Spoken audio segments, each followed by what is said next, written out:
وقال الذين كفروا لا تسمعوا لهذا القرآن والغوا فيه لعلكم تغلبون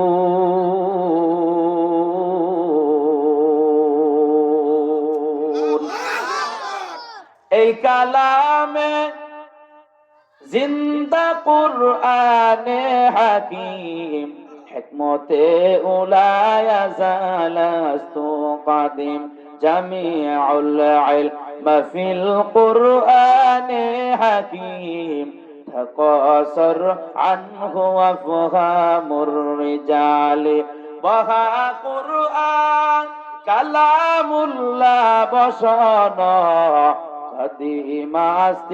قديماستي নয়না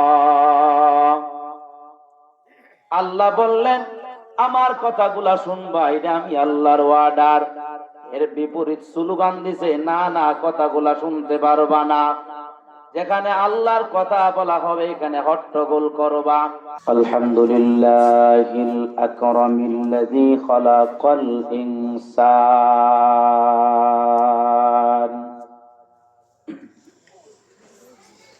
ওয়া কাররামা ওয়া আল্লামাহু মিনাল বায়ানি মা লাম ইয়ালাম فسبحان الذي لا يحصى امتنانه باللسان ولا بالقلم ونشهد أن لا إله إلا الله وحده لا شريك له ونشهد أن سيدنا ومولانا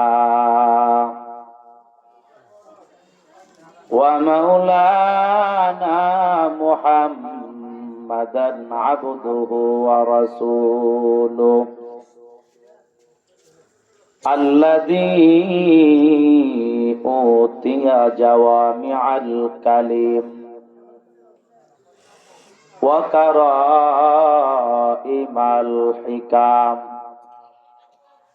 ومكارم الشيام صلى الله عليه وآله وأصحابه نجوم الطريق الأمام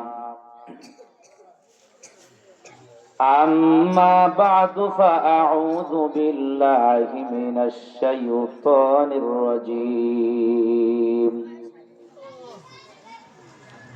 بسم الله الرحمن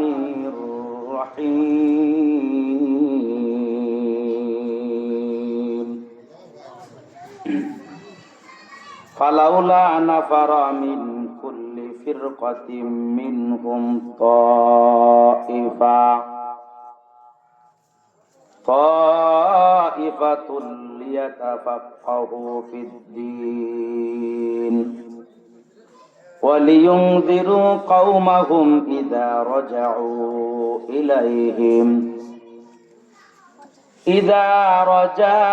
إليهم لعلهم يحذرون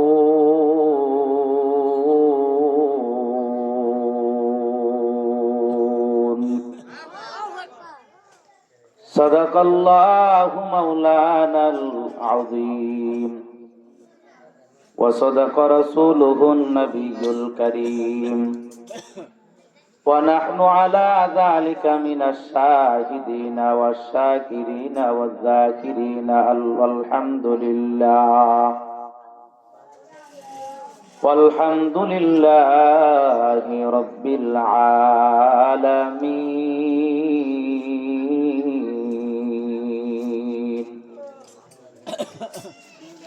قال النبي صلى الله عليه وآله وسلم طلب العلم فريضة على كل مسلم.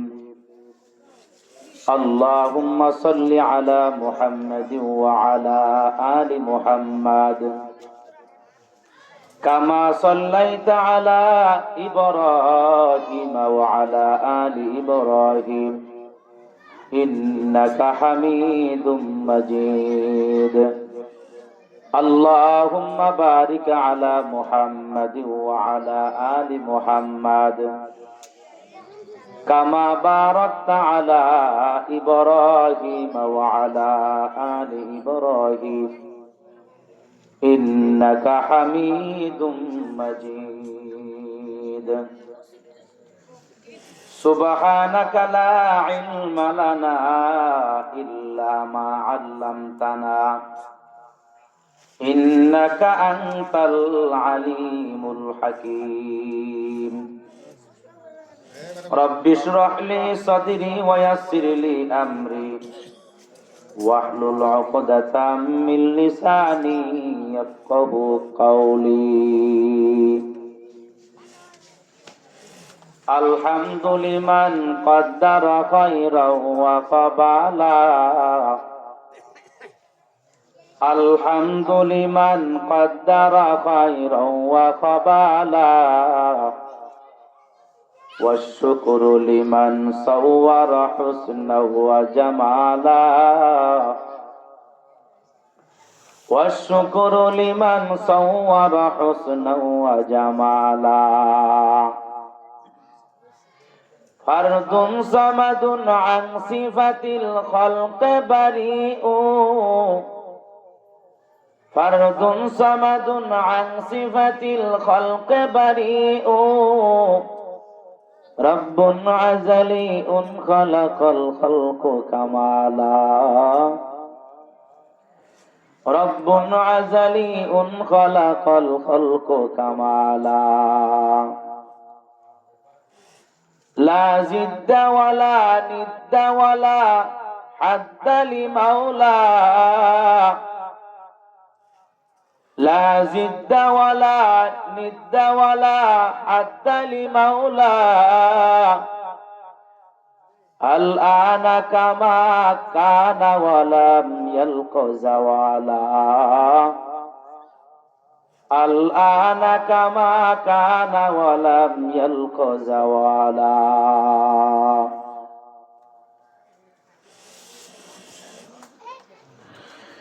মুছাগড়া মধ্যপাড়া মিয়া জানবাড়ি কবরবাসীর রূহের মাগফিরাত কামনার্থে একতম বার্ষিক ওয়াজ ও দোয়া মাহফিলের সম্মানিত সভাপতি সাহেব, প্রধান অতিথি, বিশেষ অতিথি, মুআজ্জাজ মুকাররম, জাতির মাতার মুকুট হযরত উলামায়ে কেরাম, দূর দূরান্ত থেকে আগত আল্লাহ পাকের আশিকিন, জাকিরিন, শাকিরিন, মুহিব্বিন, মুরব্বিয়ান আযম, কলিজার টুকরা আমার যুবক বন্ধুগণ, স্নেহের ছোট ভাই, পর্দার অন্তরালের মা এবং বোনেরা,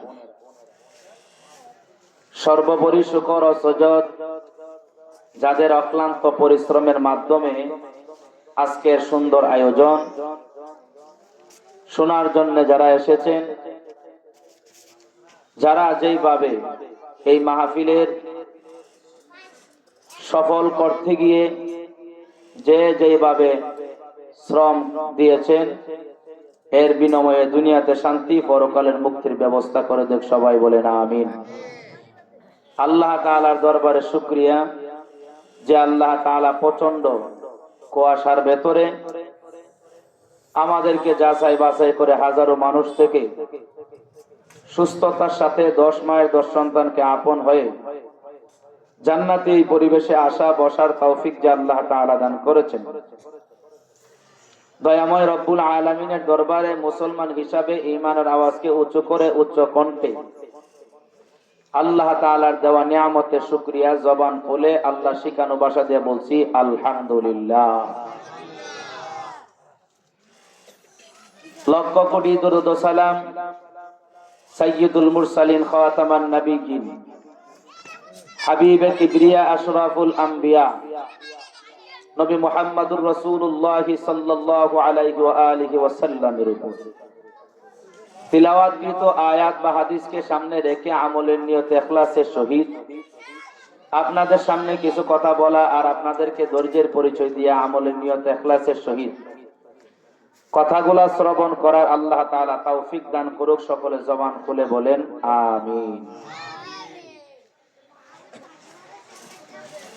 সাপ খেলা যদি দেখতে হয়, এটার একটা নিয়ম আছে। ফুটবল খেলা যদি দেখে, এটার একটা নিয়ম আছে। ক্রিকেট খেলা দেখবে, এটারও একটা নিয়ম আছে। আল্লাহর কোরআনের কথা শুনবে, এটারও একটা আদব আছে। যেখানে আল্লাহ তাআলার কথা বলা হবে, ওই জায়গার মধ্যে হট্টগোল হবে না। এখানে কোরআনের কথা হবে, হাদিসের কথা হবে। এখানে বসার আদব আছে না নাই?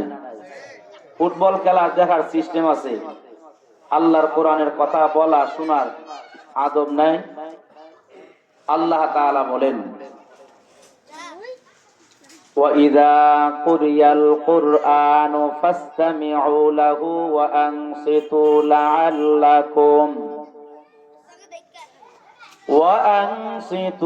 لَعَلَّكُمْ تُرْحَمُونَ।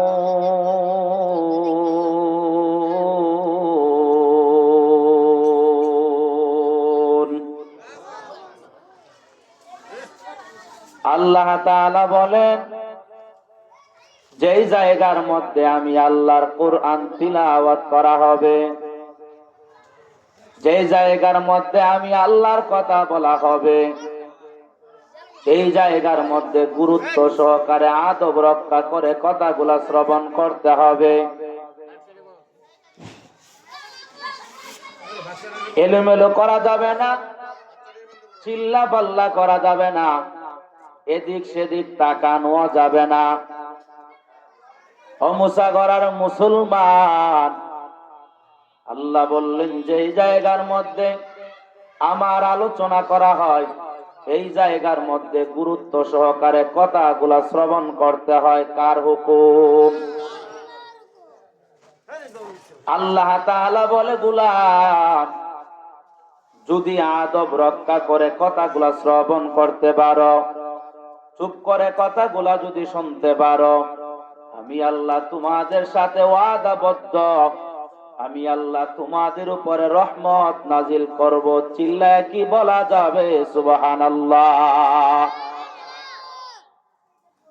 আল্লাহ তাআলা বলে, রে গোলাম, যেখানে আমার কথা হবে, আমার আলোচনা করা হবে, সেই জায়গার মধ্যে গুরুত্ব সহকারে কথাগুলো শ্রবণ করা আমি আল্লাহর ওয়ার্ডার। এর বিপরীতে একটা স্লোগান কাফের, মুশরিক, বেঈমান আবু জাহাল, উতবা, শাইবা, ওয়ালিদ ইবনে মুগীরা গোল টেবিলের মধ্যে বসিয়া সিদ্ধান্ত নিল, যেই জায়গার মধ্যে আল্লাহর কথা হবে, নবীর কথা হবে, এই জায়গার মধ্যে এমন যে বান্দা কথা বলবে এবং যারা শুনবে তাদেরকে শুনতে দিও না, তোমরা হট্টগোল করবা, যাতে করে শুননেওয়ালা যাতে না শুনতে পারে, বলনেওয়ালা যাতে না বলতে পারে। আল্লাহ তাআলা বলছেন, তোমরা যেই জায়গার মধ্যে আমি আল্লাহর কথা বলা হবে, এই জায়গার মধ্যে গুরুত্ব সহকারে বসবা। কার কথা? এর বিপরীতে একটা স্লোগান কাফের, মুশরিক, বেঈমানেরা বলছে, মাইকের তার কেটে নিবা, বক্তার কাছ থেকে মাইক কেড়ে নিবা। জালেম সরকার যখন ছিল, শেখ হাসিনা জালেম সরকার, এই ডাইনি বুড়ি যখন ছিল, কত আলেমের সামনে থেকে মাইক যে কেড়ে নিছে, তার কোন হাদিস নাই। চিল্লায়া বলা যাবে কি সত্য বললাম না মিথ্যা?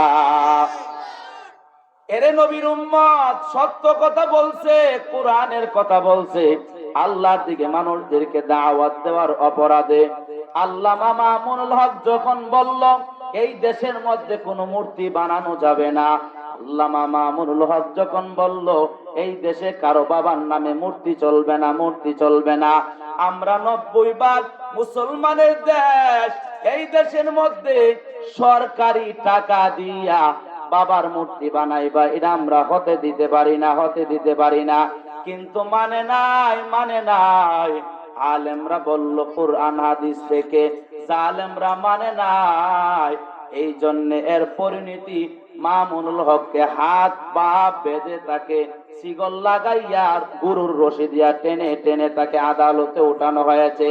উনাকে যেইভাবে তোমরা লাঞ্ছিত, অপমানিত, অপদস্থ করেছ, তাকাইয়া দেখো উনি কিন্তু বাদশার হালতে আছে। তোমরা আজকে জালেমরা কোথায়? আল্লাহর কোরআনে বলছে জালেমদের জন্য এই দুনিয়াকে সংকীর্ণ করে দেওয়া হয়। তাকাইয়া দেখি আল্লাহর কোরআন যে বলছে জালেমদের জন্য দুনিয়াকে সংকীর্ণ করে দেওয়া হয়, বাস্তব নমুনা হচ্ছে শেখ হাসিনা পালানোর জন্য, তাদের পালানোর জন্য একটা ইঁদুরের গর্ত পর্যন্ত শেষ পর্যন্ত খুঁজে পাইছে না। কথা বলেন ঠিক নেই? আমি মনে করি এই আন্দোলন কোন কারো প্ল্যান করা না, একজনের প্ল্যান করা। তিনি কে? আরো আওয়াজ করে চিল্লায় বলো, মুসা গরান মুসলমান। এই যে আমাদের স্বাধীন পাইলাম, স্বাধীনভাবে যে আমি জালেমের বিপক্ষে, জুলুমের বিপক্ষে, আমি যে হকের পক্ষে কথা বলতে পারতেছি, এই বাকশক্তি কিন্তু অতীতে ছিল না।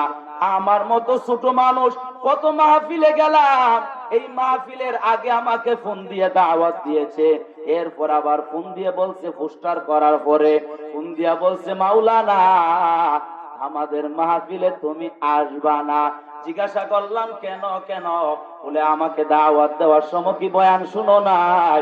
বলে শুনছিলাম, কম অল্প কিছু শুনছিলাম। নাও এখন তুমি আসতে হবে না।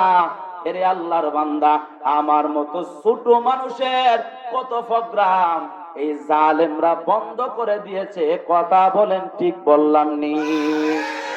ওই লোকগুলা সাক্ষী। এরে আল্লাহর বান্দা, একটা কথা যদি মিথ্যা বলে থাকি, আল্লাহ তাআলা যে বলল, গোলাম আমি আল্লাহর কথাগুলা শুনবা, এটা আমি আল্লাহর কথা, আমি আল্লাহর ওয়ার্ডার। আর আমি আল্লাহর কথা যাতে করে না শুনতে পারো, না শুনো, এই স্লোগান হলো আবু জাহেল, উতবা, সাইবা, ওয়ালিদ ইবনে মুগিরা। চিল্লায়া বলেন ঠিক নি? এদের স্লোগান বাস্তবায়ন করার জন্য যেমনি ভাবে আবু জাহাল, উতবা, সাইবা তারা যেমন ভাবে চেষ্টা করেছিল, এদের নাতি পুতিরা এখনো পর্যন্ত চেষ্টা করতেছে কিনা বলে? এরে আল্লাহর বান্দা মনে করছে নারায়ে তাকবীরের স্লোগানটা বন্ধ করে দিবে। নারায়ে তাকবীরের স্লোগান জামাতের স্লোগান, নারায়ে তাকবীরের স্লোগান নিষিদ্ধ স্লোগান, নারায়ে তাকবীরের স্লোগান হলো জঙ্গিদের স্লোগান। এই কথা বলে মনে করছিল জালেমরা এই স্লোগান বন্ধ করে দিবে।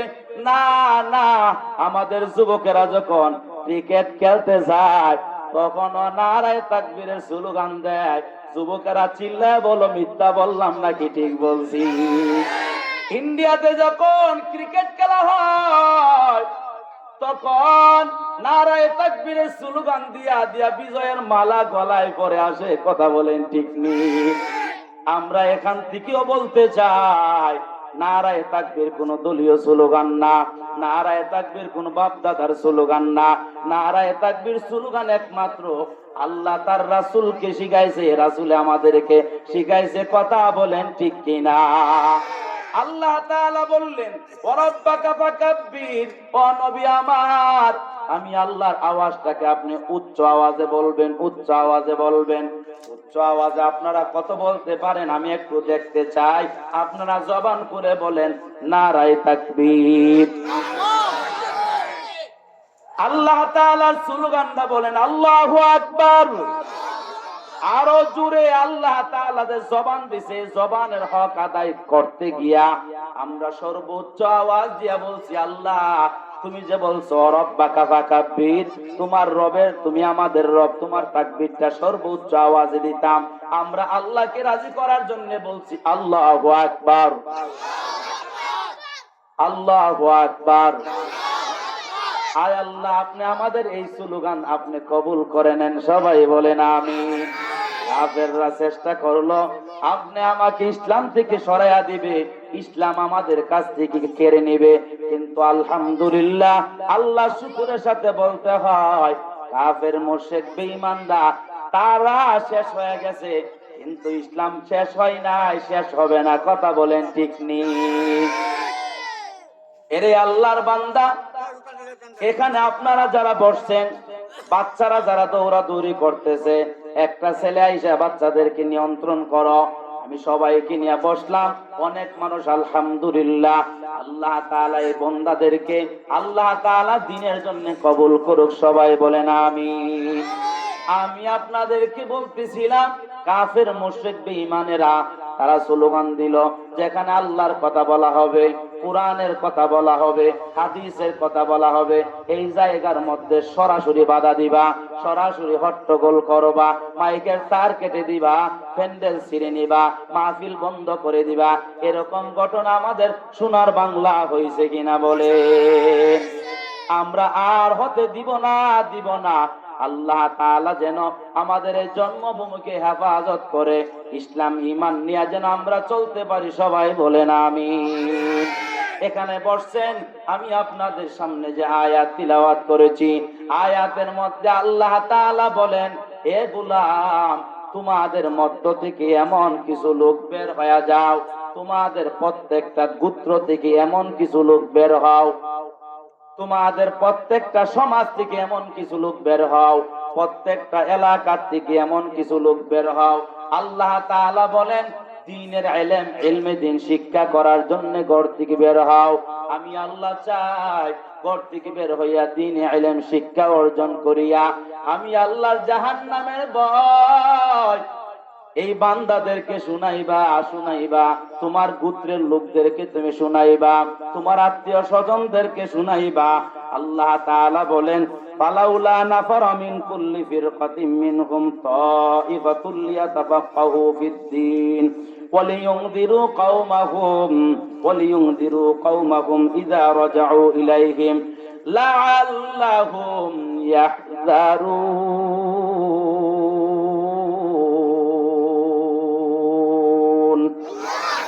আল্লাহ তাআলা বলেন, ও গোলাম, তোমাদের মধ্য থেকে একটা দল বের হও, যারা নাকি কোরআন হাদিস শিখবা, আর এইগুলা শিখিয়া তুমি তোমার কওমের লোকদেরকে কোরআন হাদিস দ্বারা তুমি তোমার লোক কওমের লোকদেরকে আমি আল্লাহর জাহান্নামের ভয়, আমি আল্লাহর ভয় তাদেরকে দেখাইবা।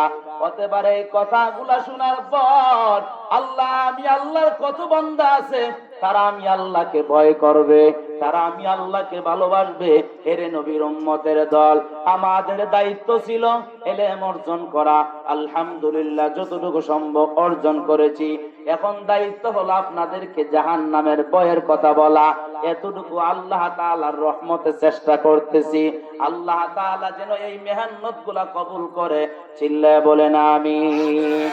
এরে আল্লাহর গোলাম, আল্লাহর নবী বলছেন, قال النبي صلى الله عليه وآله وسلم, আল্লাহর নবী বলেন, তলাবুল ইলমি ফারিদাতুন আলা কুল্লি মুসলিম ওয়া মুসলিমা। আল্লাহর নবী বলেন, ও আমার মায়ার উম্মত, ভালো করে শুনে নাও, আমি নবী তোমাদেরকে বলতেছি, প্রত্যেকটা মুসলমান নর নারীর উপরে জ্ঞান অর্জন করা, ইলমে দ্বীন অর্জন করা আমার নবী বলছেন ফরজ। যারা নাস্তিক, মুরতাদ, কাফের, মুশরিক, বেঈমানদের দালালি করতে গিয়া যারা বলে ইলমে দ্বীন শিক্ষা করার জন্য, ইলম অর্জন করার জন্য, শিক্ষা অর্জন করার জন্য ইসলামে কোনো উদ্বুদ্ধ করা হয় নাই, ইসলামে শিক্ষা জ্ঞান অর্জনের ব্যাপারে কোনো উৎসাহ দেওয়া হয় নাই। তাকাইয়া দেখ, যারা বলে মহিলাদেরকে শিক্ষার ব্যাপারে উদ্বুদ্ধ করা হয় না, তাকাইয়া দেখো আমার নবীজি বলছে, মুসলমান পুরুষ হও, মুসলমান নারী হও, সবাই আল্লাহ তাআলার দ্বীনে ইলম অর্জন করবা, জ্ঞান অর্জন করবা। এবার তুমি আলেম হতে পারো, ওসি হতে পারো, ডিসি হতে পারো, তবে মৌলিক যে শিক্ষাটা আপনার মৌলিক যে শিক্ষাটা হবে সেটা হচ্ছে আপনি মুসলমান হিসাবে যা যা করণীয়, যেভাবে চলার জন্য আল্লাহ তাআলা আদেশ নিষেধ করেছে, এইগুলা আপনাকে শিক্ষা। এরপরে ওসি, ডিসি, আইজি, উকিল, ব্যারিস্টার হও, ডাক্তার হও, অসুবিধা নাই, অসুবিধা নাই, অসুবিধা নাই। এরে আল্লাহর বান্দা, মুসলমানেরা শিক্ষার বিরোধিতা করে না। মুসলমানেরা বলছে শিক্ষা করা ফরজ। কথা বলেন ঠিক কিনা? মুসলমানেরা শিক্ষার বিরোধিতা করে না, মুসলমানেরা বলে ফরজ। কথা বলেন ঠিক নি? এরে আল্লাহর বান্দা, মুসলমানেরা শুধু আর একটা কথা বলে, সেটা হচ্ছে মুসলমানদের শিক্ষা হবে সহশিক্ষা, না মহিলা পুরুষ একসাথে বসে পড়াশোনা করবে, তা হবে না, তা হবে না। ইসলামের শিক্ষা হলো মহিলা মহিলাকে পড়াবে, পুরুষ পুরুষকে পড়াবে। পুরুষ এক সাইডে পড়াশোনা করবে, তার পর্দার ভিতরে, সে মহিলা তা পড়াশোনা করবে এক সাইডে পর্দার ভিতরে। এরে আল্লাহর বান্দারা, কোরআন হাদিস আপনি আমাকে কখনো নিরুৎসাহিত করে নাই। কথা বলেন ঠিক নি? নাস্তিক মুরতাদরা বলে আমরা নাকি দ্বীনি ইলম শিক্ষা করা অথবা জ্ঞান অর্জন করার মহিলাদের ব্যাপারে নাকি আমরা ইসলাম নাকি বাধা। চিল্লায় বলা যাবে কি নাউযুবিল্লাহ? আমাদের উপরে মিথ্যা অপবাদ দিয়া তোমরা এই কথা বলতেছো। আসরের মাঠের মধ্যে আল্লাহর কাঠ ধরে দাঁড়াইয়া তোমাদেরকে জবাব দিতে হবে। কথা বলেন ঠিক নি? এরে আল্লাহর বান্দা, আল্লাহর নবী সাল্লাল্লাহু আলাইহি ওয়াসাল্লাম বলেন, যেই ব্যক্তি ইলমে দ্বীন শিক্ষা করার জন্য ঘর থেকে বের হয়, আল্লাহর নবী বলেন ঘর থেকে বের হইল ইলমে দ্বীন শিক্ষা করার জন্য, আল্লাহর নবী বলেন এই লোকটা জান্নাতের যে কোনো একটা রাস্তা দিয়ে হাঁটতেছে। চিল্লায় বলেন সুবহানাল্লাহ। এই তলেবুল ইলমের পায়ের নিচে তাদের সম্মানার্থে ফেরেশতারা নিজের নূরের পাকা বিছাইয়া স্বাগতম জানায়। ওরে আল্লাহর বান্দা, আল্লাহর নবী বলেন শুধু তা না, আল্লাহর নবী বলেন শুনো শুনো, যখন গর্তের পিপিলিকার থেকে নিয়া সমুদ্রের মাছ পর্যন্ত আসমান জমিনে যত মাখলুকাত আল্লাহ বানাইছে, সকল মাখলুকাত যারা নাকি ইলমে দ্বীন শিক্ষা করার জন্য ঘর থেকে বের হয়েছে, এই লোকটার জন্য দোয়া করে, আল্লাহ এই লোকটাকে তুমি মাফ করিয়া দাও, এই লোকটাকে তুমি ক্ষমা করিয়া দাও। হাদিসের মধ্যে আসছে এই দুয়ার বরকতে আল্লাহ তাআলা কি করবে জানেননি? আল্লাহ তাআলা বলেন, এ আল্লাহর নবী বলেন, যেই ব্যক্তি ইসলাম জিন্দা করার জন্য, দ্বীনি ইলম শিক্ষা করার জন্য ঘর থেকে যখন বের হইয়া যায়, আল্লাহর নবী বলেন এই অবস্থা যদি মৃত্যুবরণ করে, আল্লাহ তাআলা শহীদের দরওয়াজা দিয়া তাকে জান্নাতে ঢুকাইয়া দিবে। জান্নাতে এত মর্যাদা, এত সম্মান দেওয়া হবে, নবীদের সম পরিমাণ দেওয়া হবে না। শুধু নবী তো নবীর অবস্থানে আছে, একমাত্র নবী তার অবস্থানে আছে, নবীরা তার অবস্থানে আছে। সকলের উপরে সম্মান দেওয়া হবে যারা নাকি দ্বীনি ইলম শিখতে শিখতে মৃত্যুবরণ করে। কথা বলেন ঠিক নি? এরে আল্লাহর বান্দা, ভালো করে কথাগুলা লক্ষ্য করতে হবে। আল্লাহর নবী আরো বলেন, যারা ইলমে দ্বীন শিক্ষা করার জন্য ঘর থেকে বের হইয়া যায়, আল্লাহ তাআলা তার পেছনের সমস্ত সগীরা গুনাহগুলা maaf করে দেয়। সুবহানাল্লাহ বলেন। এরে আল্লাহর বান্দা, ইলমে দ্বীন শিক্ষা করার জন্য আপনাদের ডান পাশে একটা মাদ্রাসা আছে না নাই? এই মাদ্রাসার মধ্যে ছাত্ররা পড়াশোনা করে। আল্লাহ তাআলা বলেন, গোলাম জীবনভর আমি আল্লাহ তাআলা সেই পরিমাণে হায়াত দিলাম, এই হায়াতের হিসাব আমি আল্লাহর কাছে দিতে হবে। যারা নাকি ইলমে দ্বীন শিক্ষা করতে করতে যে হায়াতগুলা কাটাবে, ইলমে দ্বীন শিক্ষা করতে করতে এই হায়াতের হিসাব আমি আল্লাহর কাছে দিতে হবে না, আমি আল্লাহ এই হায়াতের হিসাব তোমাদেরকে বুঝাইয়া দিব, আর পুরস্কার সব আমি আল্লাহ তোমাদেরকে বুঝাইয়া দিব। এরে আল্লাহর বান্দারা, ইলমে দ্বীন শিক্ষা অর্জন করলে কত লাভ হবে জানেননি? ইলমে দ্বীন যদি শিক্ষা করেন, আল্লাহ তাআলার নবী বলেন, শুনো উম্মতেরা, একজন আলেমের দাম কত? একজন শিক্ষিত মানুষের দাম কত? হাজার হাজার তারকা তাকাইয়া দেখ, তবে চাঁদের মতো না, চাঁদের মতো না, চাঁদের সাথে কোনো তুলনা হতে পারে না। হাজার হাজার আবেদ মানুষ দেখতে পারো, আম মানুষ আবেদ ইবাদত বন্দেগী করে, হাজার হাজার দেখতে পারো, একজন শিক্ষিত আলেম একজন হক্কানি রব্বানি আলেমের মতো না। কথা বলেন ঠিক নেই? এরে আল্লাহর বান্দা, তাহলে শিক্ষাকে গুরুত্ব দিল না কিভাবে? নবী তো শিক্ষাকে গুরুত্ব দিয়েছে। আওয়াম মানুষ আর আলেম মানুষ, শিক্ষিত মানুষ আর অশিক্ষিত মানুষ, আকাশ পাতাল ব্যবধান। কথা বলেন ঠিক নেই? এরে আল্লাহর বান্দারা, শিক্ষা অর্জন যদি করতে পারো, তাহলে আল্লাহ তাআলার কোরআন, এই কোরআন যারা তিলাওয়াত করবে শিক্ষা করিয়া, যারা নাকি কোরআনের এই পরিমাণে, যেই পরিমাণে ইলম শিখবে, এই পরিমাণে যদি নিজেকে নেক আমলের মধ্যে জড়িয়ে রাখে, আল্লাহ নবী বলেন তারা নাকি কোরআন শিখলো আর এই পরিমাণে নেক আমল করবো, নিজেকে সাজাইয়া নিল, নেক আমল করলো।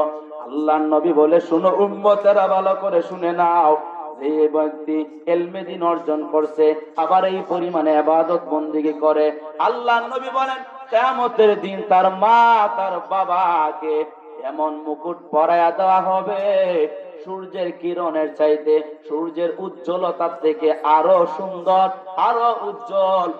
আল্লাহ তাআলা দুইজনকে দুইটা মুকুট দিবে, মাকে মুকুট দিবে, বাবাকে মুকুট দিবে।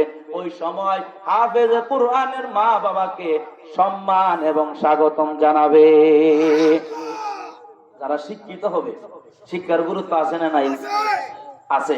আল্লাহ তাআলা বলেন, ও গোলাম, তোমাদের মধ্য থেকে এক দল কেন বের হয় না ইলমে দ্বীন শিক্ষা করার জন্য? ইলমে দ্বীন শিক্ষা করবে আর আমার বান্দাদেরকে আমার জাহান্নামের ভয় তাকে শোনাবে। আমি আল্লাহর কথা বলবে, আমার নবীর কথা যখন তাদেরকে শোনাবে, অবশ্যই আমি আল্লাহর প্রতি তাদের মহব্বত বাড়বে, আমি আল্লাহকে তারা ভয় করবে। আমি আল্লাহর জাহান্নাম, এই জাহান্নামের কথা তাদেরকে শুনাইবা। যদি শোনাও, তাহলে এদের কলিজার মধ্যে আমি আল্লাহ তাআলা, এদের কলিজার মধ্যে আমার ভয়, জাহান্নামের ভয় আল্লাহ তাআলা বলছেন দিয়া দিবে। এরে আল্লাহর বান্দা, তাকাইয়া দেখেন, কিছু আল্লাহর বান্দা এমন আছে, নামাজ নাই, রোজা নাই, হজ নাই, যাকাত নাই, কিন্তু আল্লাহর বান্দারা এমন, দেখা যায় যখন কোরআন হাদিসের বয়ানের দিকে যখন আসে, তখন দেখা যায় নামাজ না পড়ে আল্লাহর বান্দা, এই বান্দার কিন্তু কলিজার মধ্যে একটা আল্লাহর প্রতি মহব্বত, আল্লাহর প্রতি ভয়। আমাকে নামাজ পড়তে হবে, আমাকে রোজা রাখতে হবে, আমাকে হজ করতে হবে, আমাকে যাকাত দিতে হবে, আমি আল্লাহর কাঠগড়ের বড় অপরাধী। নিজেকে বড় অপরাধী মনে করে। কেন মনে করে জানেননি? এই যে প্যান্ডেলের মধ্যে বসলো, কথাগুলা যে শুনতেছে, কলিজার মধ্যে একটু মায়া, একটু ভালোবাসা আল্লাহর প্রতি পয়দা হয় কিনা বলে? এই জন্য আল্লাহ তাআলা বললেন, তোমাদের মধ্যে কিছু মানুষ বের হয়ে যাও কোরআন শিক্ষার জন্য। এরে আল্লাহর বান্দারা, কোরআন যদি শিখি, কোরআন এই জিনিসটা কি, কোরআনের পরিচয়টা কি, কোরআনের বাড়ি কই, কোরআনের সাথে একটু কথা বলে নেই। আল্লাহ তাআলার কোরআন যদি কেউ যদি তিলাওয়াত করে, তাহলে আল্লাহ তাআলার সাথে কথা বলা হয়। সুবহানাল্লাহ বলে। এমন কথা বলা হয় জানেননি? আল্লাহ তাআলার সাথে কথা বলা হয় কিভাবে জানেননি? আল্লাহর কোরআনকে আমি যদি প্রশ্ন করি জবাব দেয়, আপনি যদি প্রশ্ন করেন জবাব দেয়, তার মানে হলো কথোপকথন। কথা বলেন ঠিক নেই? কোরআন তিলাওয়াত করা স্বয়ং আল্লাহ তাআলার সাথে কথা বলা।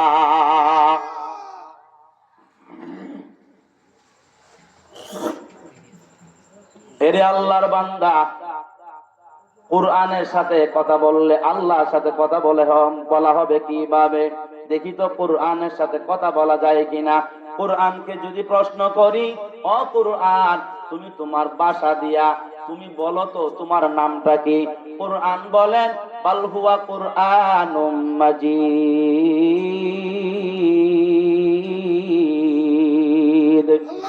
আমার নাম হলো কুরআনে মাজিদ। বুঝলাম তোমার নাম, বলো তোমাকে এই দুনিয়াতে কে নাজিল, বলো তুমি দুনিয়াতে আসার আগে কোথায় ছিলে বলো। কোরআন জবাব দেয় ফি লাউহিম মাহফুজ। কোরআন জবাব দেয় দুনিয়াতে আমি আসার আগে কোথায় ছিলাম জানো নে? লাউহে মাহফুজের মধ্যে সংরক্ষিত ছিলাম। বুঝলাম সংরক্ষিত ছিলাম। এই দুনিয়াতে তোমাকে কে পাঠাইছে বলো? আল্লাহর কোরআন জবাব দেয় তানজিলুম মির রাব্বিল আলামিন। আল্লাহর কোরআন জবাব দেয় আমাকে আল্লাহ তাআলা, আমার রব আল্লাহ তাআলা আমাকে এই দুনিয়াতে পাঠাইছে। সুবহানাল্লাহ বলেন। তাহলে কার মাধ্যমে তোমাকে এই দুনিয়াতে পাঠাইলো বলো? নাযালা বিহির রূহুল আমিন। আল্লাহর কোরআন বলে নাযালা বিহির রূহুল আমিন, আমাকে জিবরাইল আলাইহিস সালাতু ওয়াস সালামের মাধ্যমে আমাকে পাঠানো হয়েছে। ও কোরআন, বুঝলাম জিবরাইলের মাধ্যমে তুমি এসেছো, কার উপরে নাজিল হয়েছে একটু জানতে চাই। আপনাদের মনে চাই কিনা বলেন? কোরআন বলে কার উপরে নাজিল হয়েছে জানো? নুজিলা আলা মুহাম্মদ, তোমাদের সুপরিচিত নবীর উপরে আমি নাজিল হয়েছি। সুবহানাল্লাহ বলেন। এরে আল্লাহর বান্দা, কোরআনকে যদি যাবার জিজ্ঞাসা করা হয় মুহাম্মাদুর রাসূলুল্লাহর উপরে নাজিল হয়েছে তো ঠিক আছে, কোন মাসে নাজিল হয়েছিল? কোরআন জবাব দেয় শাহরুর রমাদান আল্লাযী উনজিলা ফীহিল কুরআন, আমি কোরআন নাজিল হয়েছি এমন একটা পবিত্র মাসের মধ্যে। তোমাদের 12টা মাসের মধ্যে সবচাইতে দামি মাস, সবচাইতে উৎকৃষ্ট মাস এমন মাস যেই মাসের মধ্যে আল্লাহর কোন বান্দা যদি নফল ইবাদত বندگی যদি করে, আল্লাহ তাআলা ফরজের সমতুল্য করে তার আমল নামার মধ্যে লেখা দেয়।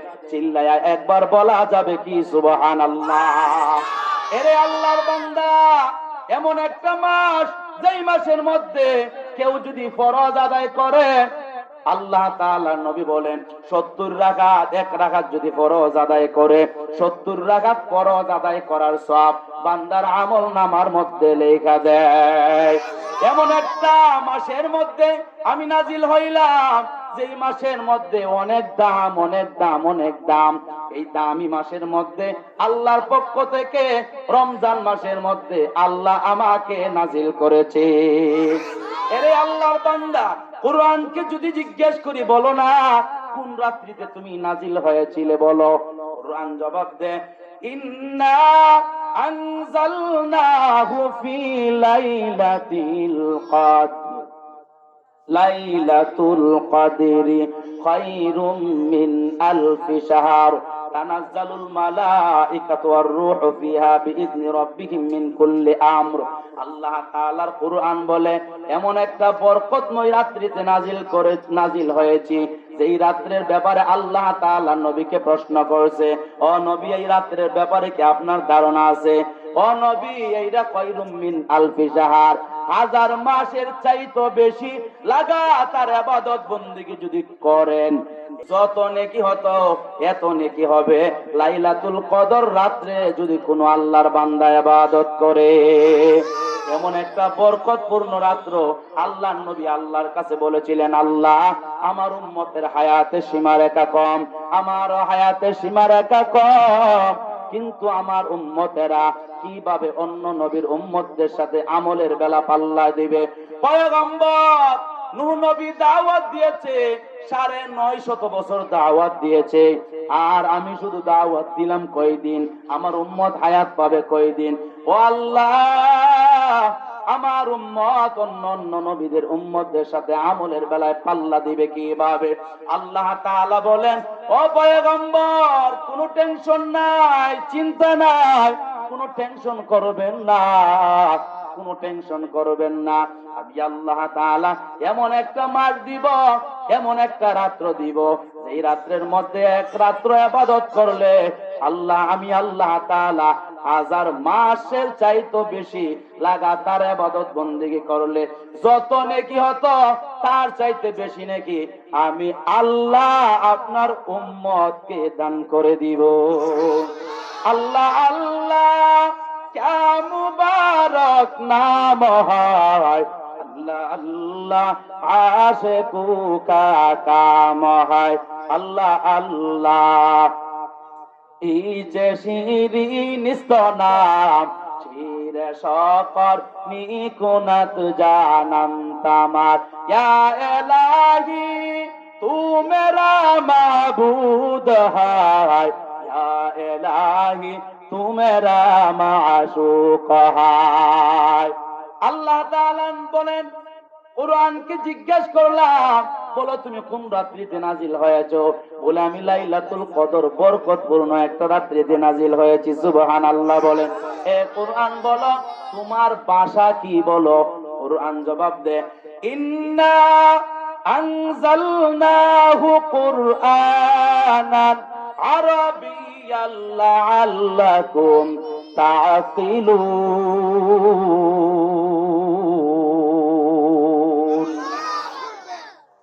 আল্লাহ তাআলা বলেন রে গোলাম আমি আল্লাহ তাআলা যে কুরআন নাজিল করলাম আল্লাহ তাআলার কুরআনে জবাব দে আমার ভাষা হলো আরবি ভাষা বুঝলাম তোমার ভাষা আরবি ভাষা তুমি কোন শহরে নাজিল হয়েছো সেই কথাটাও আমাকে একটু জানাইয়া দাও।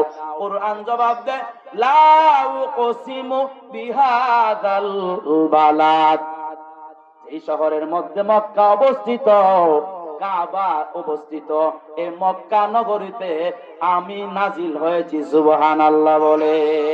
এরে আল্লাহর বান্দা কুরআনকে যদি জিজ্ঞেস করি যেই নবীর উপরে নাজিল হয়েছ এই নবীর যেই নবীর উপরে তুমি নাজিল হয়েছ এই নবীর পরে আর কোন নবী আসবে কিনা বলো কুরআন জবাব দেয় মা কানা মুহাম্মাদুন আবা আহাদিম মির রিজালিকুম ওয়ালাকির রাসূলুল্লাহি ওয়া খাতামান নাবিয়্যিন ওয়া কানাল্লাহু বিকুল্লি শাইইন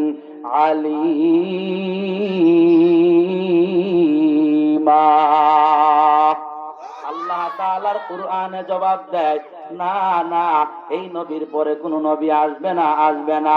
ও কুরআন জানতে চায় নবী আসবে না আর কোন কিতাব আসবে কিনা বলো কুরআন জবাব দেয় আমি আল্লাহ তাআলার কুরআন জবাব দেয় আল্লাহ তাআলার কুরআন জবাব দেয় আল্লাহ তাআলার কুরআন জবাব দেয় না না আসবে না।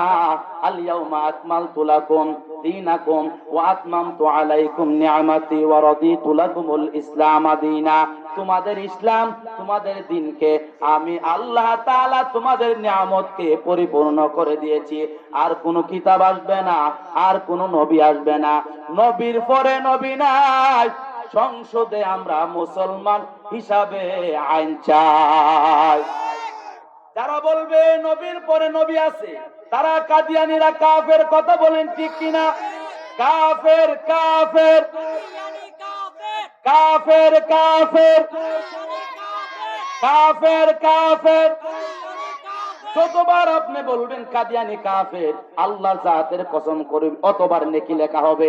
কারণ কাদিয়ানীরা বলে আমার পরে কোন নবী আসবে না কাদিয়ানীরা বলে না আসছে আসবে নাউজুবিল্লাহ বলেন।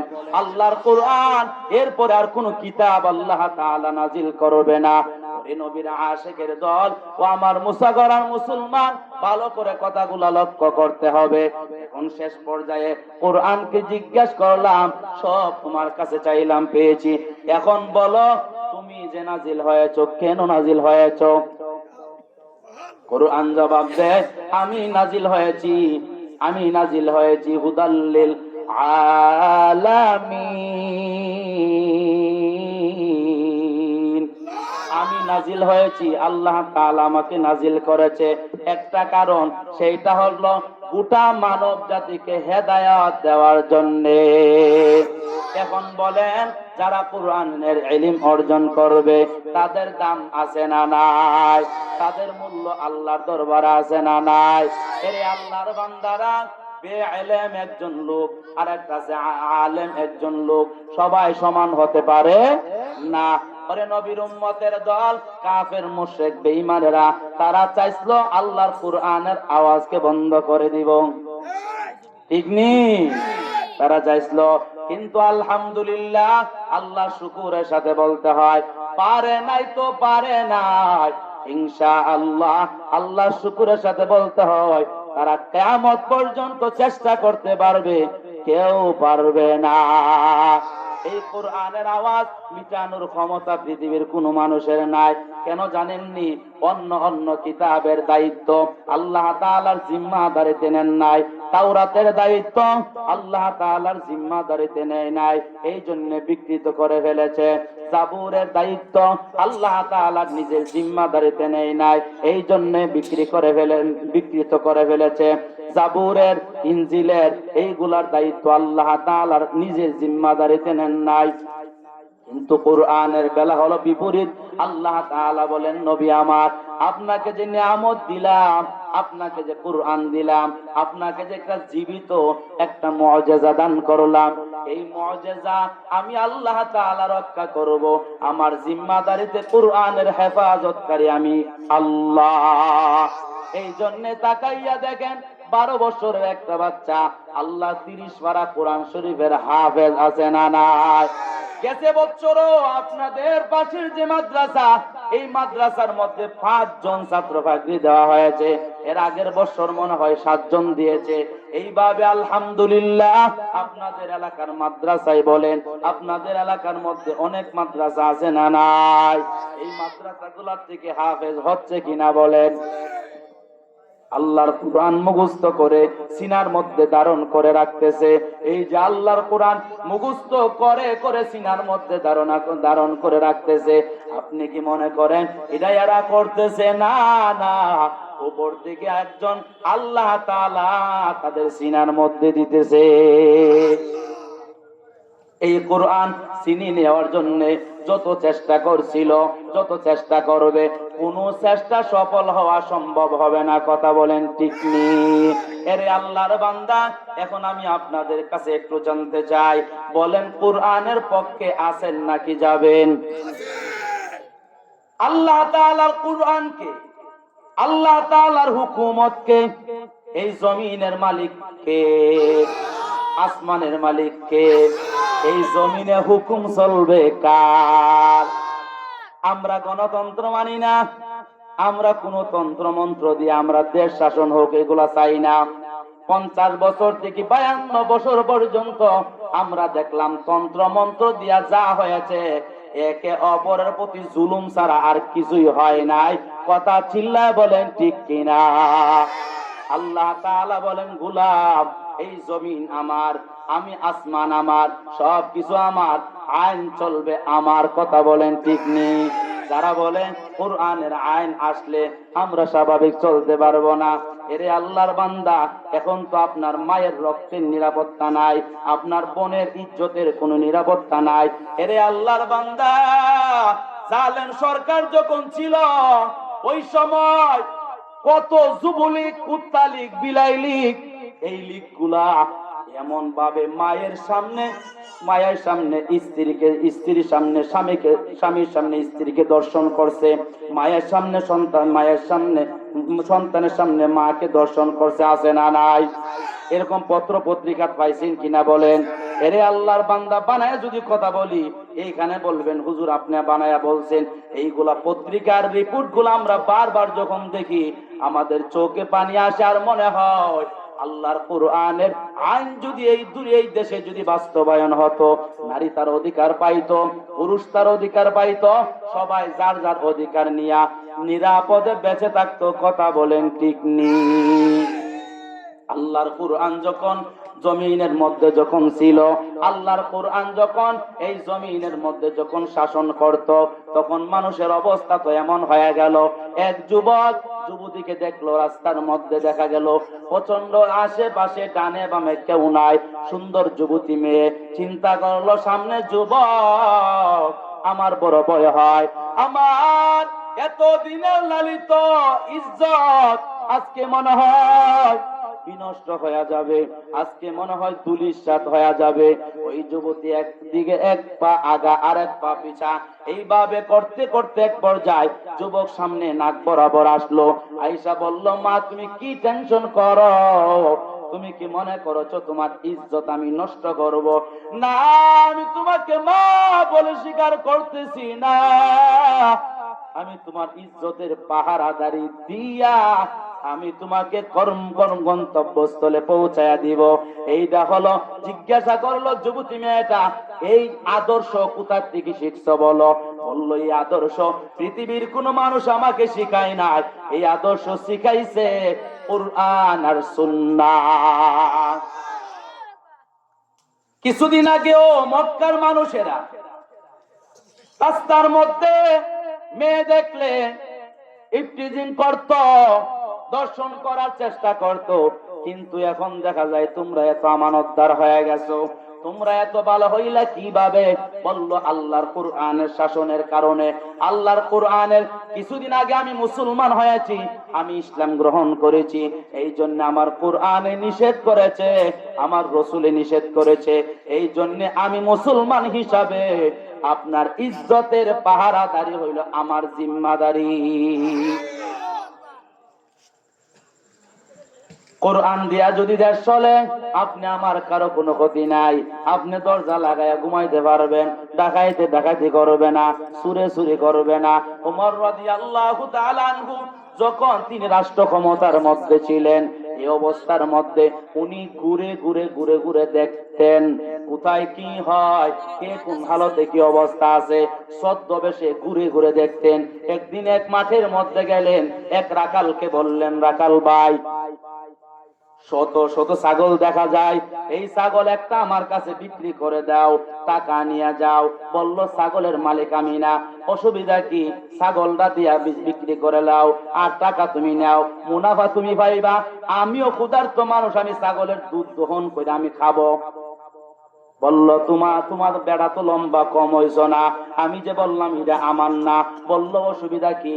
তুমি বলবা বাঘে ছাগল খায়াল আছে, তোমার মালিকে অবিশ্বাস করবে না। আল্লাহর বান্দারা কাল দমক দিয়া বলে, লম্বা তো হয়েছ, কম হও নাই, তুমি এই কথা কি বললা? আমার মালিককে, দুনিয়ার মালিককে ফাঁকি দেওয়া সম্ভব, কিন্তু আমার মালিক আহকামুল হাকিমিন, আমার আল্লাহকে তো ফাঁকি দেয়া সম্ভব হবে না। আউলিয়ারা গারে উকবা ইখতিয়ার, জাহেলারা কারে দুনিয়া ইখতিয়ার। নাইলে মোমেন সুয়ে মোমেন মিশাওয়াত, নাইলে কাফের সুয়ে কাফের মিশাওয়াত। এক জামানা সোহবতে বা আউলিয়া, ভেতরা তো সালে তো আত বেরিয়া।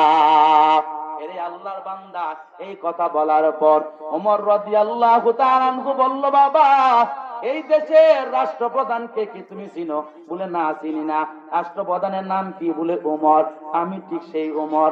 বেচারার মাথা গরম হয়ে গেল, কাকে আমি কি বললাম, এখন জানি আমার ফাঁসি হয়ে যায়। বলল, বাবা, তোমার মতো একজন রাখাল, তোমার আমানতদারিতা দেখা আমার কলিজা ঠান্ডা হয়ে গেছে, আমার কলিজা ঠান্ডা হয়ে গেছে। আল্লাহর কোরআনের শাসনের মাধ্যমে একটা রাখালের কাছে তার মালিকের সম্পদের আমানতদারি পাওয়া যায়। কথা বলেন ঠিক নেই? এই জন্য আমি বলবো, রক্তের আমানতদারিতা যদি চান, ইজ্জতের আমানতদারিতা যদি চান, সম্পদের আমানতদারিতা যদি চান, তাহলে অবশ্যই আল্লাহর জমিনে আল্লাহর কোরআনের আইনের দরকার আছে না নাই? আমরা তন্ত্র মন্ত্র চাই না, চাই কোরআন। কথা বলেন ঠিক নেই? কোরআন দেখবে, বিচার ফায়সালা করবে, কোরআন দেখবে, বিচার ফায়সালা করবে। এই যদি হয় আমাদের দেশের অবস্থা, আলহামদুলিল্লাহ, আল্লাহ শুকরের সাথে বলতে হয়, আল্লাহ নিজে ওয়াদা করছে ডাইরেক্ট আল্লাহর উপর থেকে রহমত নাজিল করবে। এর আল্লাহর বান্দারা, তাকাইয়া দেখেন আল্লাহর কোরআন কায়েম হওয়ার কারণে, আল্লাহর কোরআনের আইন কায়েম হওয়ার কারণে তার যুবক তার বোনের ইজ্জতের পাহারাদারি করে। কথা বলেন ঠিক নি? রাখাল তার মালিকের সম্পদের পাহারাদারি করে। আর আমাদের দেশের এমপি মন্ত্রী ওসি ডিসি আইজি উকিল ব্যারিস্টার সুরের গোষ্ঠী কিছু আসিল না বলেন? বাহিরে নিয়া বাড়ি বানাইছে, বাহিরে নিয়া বেগম পাড়া বানাইছে। আমরা এই দিক দেখাইতে পাই না, এরা এই দিকটা নিয়ে সেরা বেগম পাড়া বানা আছে না নাই? আল্লাহ তাআলা এই সমস্ত লোকদের কাছ থেকে আল্লাহ তাআলা যেন আমাদেরকে হেফাজত করছে, এটা আলহামদুলিল্লাহ বলা ছাড়া আমাদের তৃতীয় আর কোনো ভাষা নাই। কথা বলেন ঠিক নি?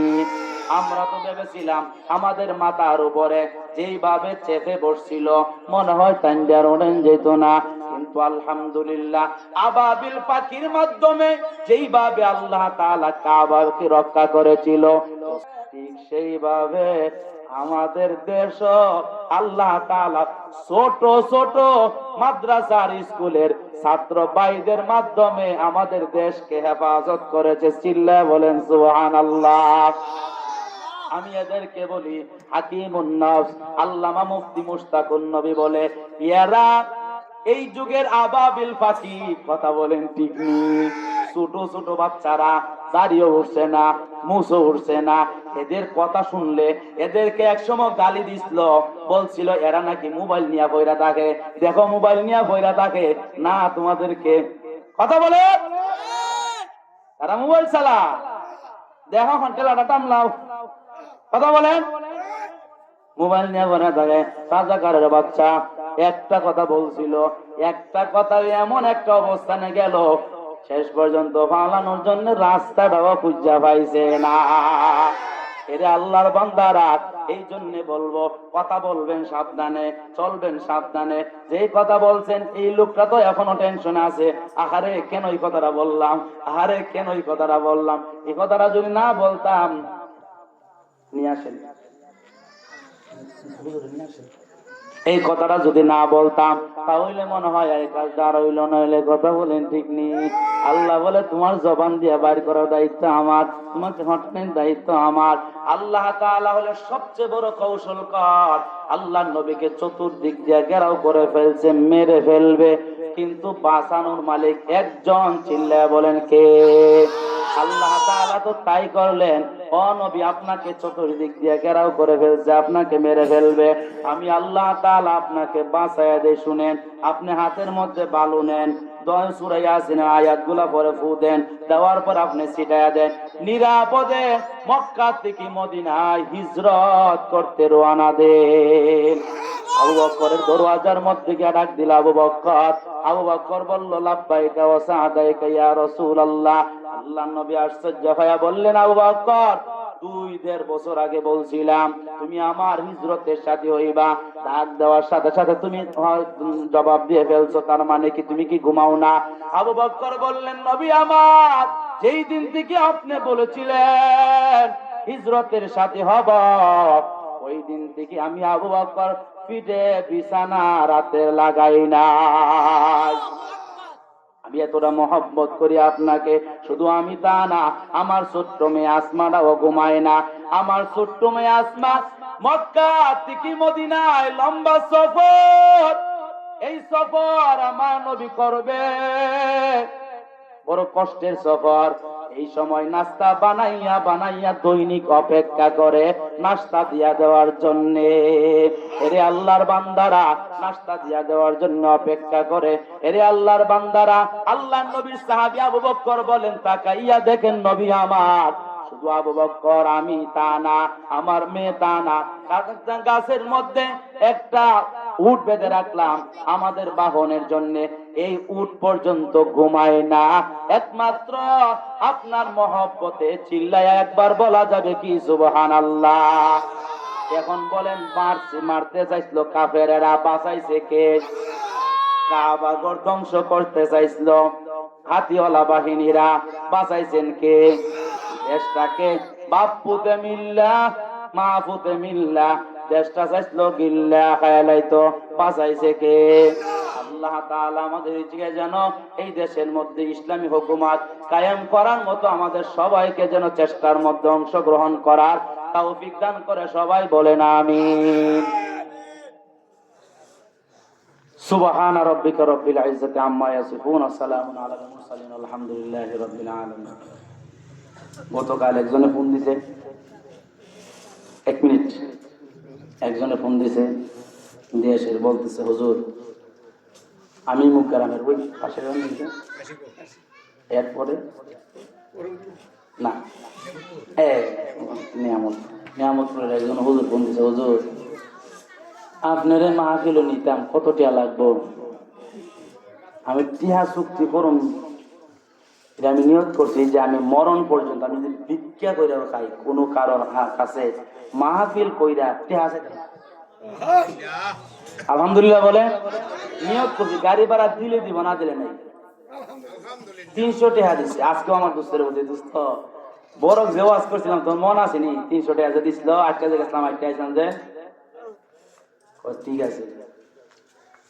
মানুষে এখনো পর্যন্ত মানুষে আপনার গাড়ি ভাড়াটা দিয়ে আছে, আর এমন জায়গাটার মধ্যে আছে আপনার গাড়ি ভাড়া দিয়ে দিছে, এমন জায়গার মধ্যে আছে এমন টাকা দিব, গাড়ি ভাড়া আপনার 100 টাকা দিছে, 5000 টাকা আপনার রইল কত? 4900।